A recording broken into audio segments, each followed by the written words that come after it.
자, 밀리핑 오늘은 아주 귀한 분을 모셨습니다. 여러분들이 뭐 TV나 유튜브에서 많이 보셨을 텐데요. 우리 태상호 국제분쟁지역 전문 기자이기도 하시고 또 여러 군 관련 분야 뭐 영화 제작이나 이런 쪽에서도 활동이 많이 하고 계신데요. 오늘 나와주셔서 감사합니다. 예, 안녕하세요. 오늘은 그동안 이제 우리 뭐 저도 그렇고 우리 태 기자님도 그렇고 우리 군대가 이렇게 됐으면 좋겠다. 군을 비판하는 것이 아니라 응원하는 입장에서 군이 이런 거는 좀 이렇게 달라졌으면 좋겠다는 얘기를 되게 많이 했었는데요. 가장 우선순위 상으로 빠른 3가지 정도만 이런 것들은 좀 가장 먼저 달라졌으면 좋겠다, 개선됐으면 좋겠다, 이런 부분에 대해서 한번 이야기를 나눠볼까 합니다. 뭐 이야기 좀 많이 좀 들어보셨죠, 주변에? 예, 제 SNS를 통해서 현역 분들이나 아니면 군을 사랑하시는 분들의 의견을 많이 받아서 오늘 이 자리에 그분들의 의견 그리고 제 의견을 녹여서 말씀을 드리겠습니다. 네, 그러면 첫 번째, 두 번째, 세 번째보다는 약간 긴장감을 더 주기 위해서 세 번째 거부터. 세 번째요. 네, 한번 말씀해 주시죠. 사실 순서를 정하진 않아서 순위를 정하진 않아가지고 이게 세 번째인지는 모르겠으나 그냥 생각나는 것부터 말씀을 드리겠습니다. 네. 첫 번째로 이야기가 많이 나오신 게 일단은 병을 너무 고객 대하듯이 하는 게 있다. 그러니까 오히려 일반 병사분들을 좀 어려워하는 거예요, 간부들이. 근데 문제가 뭐냐면은 이제 그분들이 200만 원을 받고 그 정도의 액수를 받으면 프로페셔널한 파트너로 생각을 하셔서 본인의 위치에서 임무를 수행할 수 있게 해드려야 되는데 여러 가지가 걸리는 거예요. 왜냐하면은 그 간부분들은 뭐 책임은 많이 져야 되고 권한은 또 축소되고 또 부모님들은 또 부모님대로 너무 어떤 부모님들, 일부 부모님들은 너무 과보를 하려고 하시니까 그 간부분들이 할 수 있는 것도 없고 그러다 보니까 이 일반 병사분들도 더 능력 발휘를 할 수 있는데 그분들한테 기회를 제공을 못하는 경우도 많이 있다고 하더라고요. 그래서 이제는 병사분들을 고객이나 아니면 보호해야 될 대상이 아니라 파트너, 국방을 지키는 파트너로서 같이 가야 된다라는 의견이 굉장히 많았습니다. 네. 최근 특히 휴대폰이나 뭐 SNS가 발달하면서 집에 계신 부모님들이 부대에다가 여러 가지 민원을 하거나 그 아들인 병사의 안위에 대해서 걱정이 너무 많으셔가지고 오히려 이제 그런 거 처리하느라고 부대 간부들이 자기 본래 임무에 집중하기보다는 부모님들의 요구사항 해결하고 또는 이제 병사들의 어떤 개인별로의 어떤 그런 애로사항을 처리하는 데 굉장히 시간을 많이 보내서 어렵다는 얘기가 있었거든요. 네. 그 다음은 또 어떤 것이 있던가요? 그 다음은 지금 병력이 부족하다는 이야기가 많이 나오죠. 인구 절벽에 부닥쳐서 군 자원조차도 점점 줄어드는데 이게 현실화되고 있습니다. 심지어 전방부대도 병력이 너무 없고요. 그리고 특수부대, 우리 특전사나 이런 데도 병력이 없어요. 그런데 조직은 또 유지하려고 합니다. 그 위 자리를 빼려고 하는 게 없어요. 그러면 어떤 현상이 벌어지냐면 이게 초급 간부들이 군대를 나가는 문제 그리고 아래에서 과부하가 걸려버리는 거예요. 뭐 예를 들어서 예전에는 편제에 12명이 잡혀있는 부대였는데 지금은 병력이 없어서 6명 뿐이 없는 거예요. 그러면은 보직률이 50% 뿐이 안 되니까 나중에 문제가 될 수 있잖아요. 그랬더니 이 사람들이 어떻게 하냐 하면 그러면 부대를 개편한다든지 아니면 작고 날쌘 조직으로 만들어야 되는데 조직의 덩어리는 그대로 놔두고 편제를 12에서 8으로 바꾼다.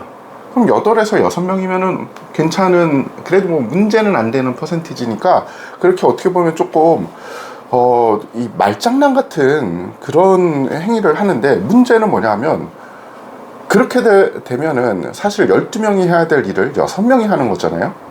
그러면 그 사람들이 과부하가 안 걸리게 과도한 업무 그리고 하지 않아도 되는 업무를 과감히 줄여야 되는데 그 업무들은 또 그대로예요. 그러니까 지금 병사들 봉급은 오르고 있고 그리고 초급 간부들 대우는 잘 안 돼 있는 데다가 업무는 과부하. 누가 군대를 안 나가겠습니까? 근데 네. 그 초급 간부들이 다 나가면 이 나라는 또 누가 지킵니까? 굉장히 큰 문제죠. 그래서 요즘 그 뭐 전방 부대를 갔다 왔거나 또는 군에 있던 사람들이 하는 하소연 중에 하나는, 그러니까 장비는 굉장히 많이 들어가 있는데 사람이 없어서 가지고 있는 장비의 70%만 가동이 된다. 예를 들면 뭐 전차나 자주포가 뭐 예를 들어 100대가 있다. 근데 부대에 있는 병력은 70대만 움직일 병력이 있어서 나머지 30%는 기동을 못하고 그냥 세워져 있다. 뭐 그런 이야기들도 있더라고요.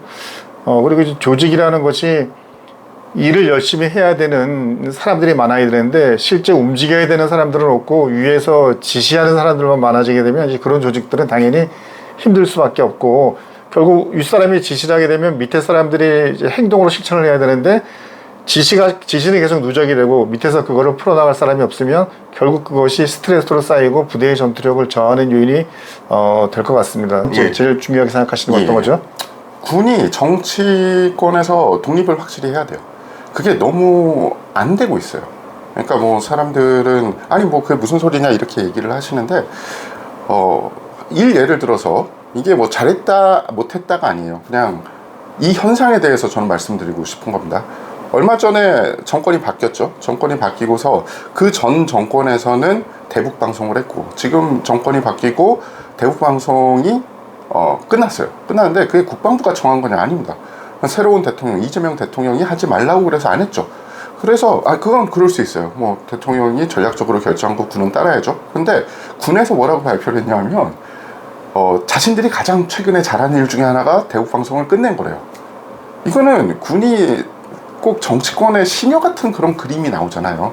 그러면 그 전에도 대북 방송은 군이 실행을 했었잖아요. 그럼 그 전에 했던 거는 안보랑 관계없이 못한 일이 된다는 거 아닙니까? 그때도 뭔가 전략적으로 했겠죠. 그러니까 잘하는 건 잘하는 거고 못하는 건 못하는 거고, 정치권의 눈치는 안 보는 게 저는 군이 맞다라는 거고요. 누가 뭐라고 그래도 국방부는 이리 해서 이렇게 일을 해야 됩니다라고 강하게 얘기를 할 수 있어야 되는데, 여태까지 역대급 국방부 장관 분들을 보면, 그러니까 별 출신의 국방부 장관 분들을 보면은 대부분 끌려다녔어요. 국방부를 대변한 게 아니라 저분은 국방부 장관인데 도대체 뭐 하지? 이런 게 그림이 많았거든요. 그래서 많은 분들이 이번에 이 민간 국방부 장관 되게 우려하고 계시잖아요. 그래서 저도 조금 처음에 우려했는데 군 내부적으로 제가 취재를 하고 해보니까 군 내부에서 이런 이야기가 나옵니다. 차라리 정치인 출신의, 특히 뭐 몇 선 이상의 정치인이 와서 군을 대변해 줄 수 있고, 그리고 기재부나 다른 부서랑 협조를 잘 해줄 수 있으면 그게 훨씬 나을 수도 있겠다. 별 출신 장관보다 그게 낫지 않을까라는 이야기가 제 의견이 아니고 군에서 몇십 년을 근무하신 분들 입에서 나옵니다.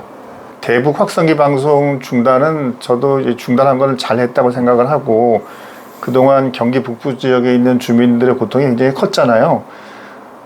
근데 이제 좀 아쉬웠던 것은 그러한, 그러니까 방송을 시작하거나 또는 방송을 중단했을 때 이러한 판단과 결정이 군이 군사적으로 판단을 해서 이루어졌으면 좋았었는데, 이제 작년 같은 경우는 11월 달 경부터 북한이 이제 오물쓰레기 풍선을 안 보냈거든요.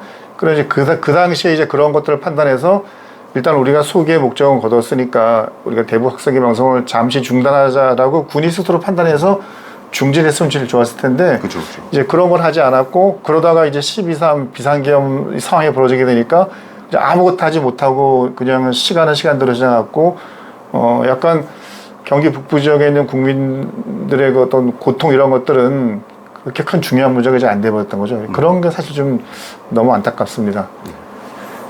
군이 뭐 정치적 중립 이런 이야기를 많이 하고 있는데, 그 정치적 중립이라는 것이 다른 게 아니라 군은 그냥 군인으로서 하도록 되어 있는 일을 하면 되거든요. 그렇죠. 네, 그 군인으로서 하도록 되어 있는 것을 정치권에 있는 사람들이 뭐 해라 마라 와서 감나라 배나라 잔소리하거나 개입할 때, 그럴 땐 또 과감하게 아닙니다라고 할 수 있는 그런 용기도 좀 있어야 되죠. 그게 있었으면은 제 생각에는 그런 계엄 사태가 벌어지지 않았을 수도 있었다라고 저는 봐요. 그러니까 군이 정치권에서 독립이 안 되니까 권력자가 시키는 거를 군이 하는 겁니다. 정치권에서 군이 독립이 돼서 헌법 5조를 수호하고 국민만 보는 조직이 돼야 된다. 그래야지 국민들한테 신뢰를 받고 사랑을 받을 수 있는 거죠. 네, 말씀하시는 그 세 가지 사항이 지금 이제 이재명 대통령 그리고 아직 청문회를 통과하지 않았지만 안규백 장관 후보자가 청문회 이후 장관으로 정식 취임했을 때 그 모든 것들이 가장 빠른 시간 내에 다 이루어져서 우리 군대가 더 강한 군대가 되고 군복 입은 군인들은 더 자부심과 사명감을 가지고 군생활을 할 수 있는 그런 대한민국 군대가 됐으면 좋겠습니다.